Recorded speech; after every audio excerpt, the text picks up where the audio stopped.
ఏ ఊరి గోల ఆ ఊరిలోనే చూసుకోవాలి. అనవసరమైనటువంటి రచ్చ. కాంగ్రెస్ పార్టీ, భారతీయ జనతా పార్టీ ఇద్దరు కొట్టుకుని బీఆర్ఎస్కి అవకాశం ఇస్తారేమో ఆలోచించుకోవాలి. ఎందుకని అంటే ప్రియాంక గాంధీ బుగ్గల మీదన కామెంట్ చేశారన్నటువంటి ఉద్దేశంతో కాంగ్రెస్ పార్టీకి సంబంధించినటువంటి కార్యకర్తలు భారతీయ జనతా పార్టీ కార్యాలయం మీద దాడి, దానికి ప్రతిగా గాంధీ భవన్ దగ్గర భారతీయ జనతా పార్టీ కార్యకర్తలు దాడి.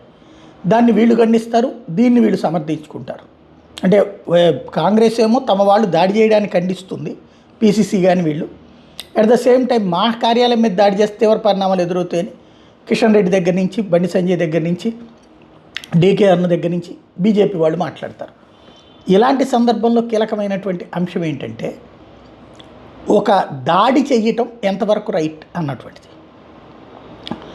ఇద్దరూ దాడులు చేసుకుంటే అంటే ఈ రెండు జాతీయ పార్టీలే ఇద్దరిని కొట్టుకోమని కాదు కదా పవర్ ఇచ్చింది.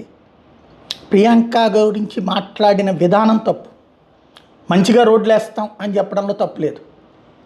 కేజ్రీవాల్ నాశనం చేశాడు, మేము సరి చేస్తామని చెప్పడంలో తప్పు లేదు. కానీ ప్రియాంక బొగ్గల్లా రోడ్లు వేస్తామంటే ఖచ్చితంగా తప్పే.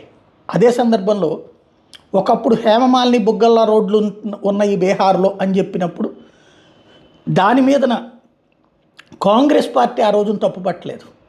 ఆలాలు ప్రసాద్ని వెంటబెట్టుకు తిరుగుతుంది. కాబట్టి ఆ రోజు దానికి వాళ్ళ ప్రతీకారం అని మాట్లాడేంత వెరితనం నాకైతే లేదు. అయితే పాయింట్ చెప్తున్నా, ఇక్కడ అక్కడ జరుగుతున్న దాన్ని ఖండించే అంశం కరెక్ట్, కానీ కొట్టుకునే అంశం కాదు.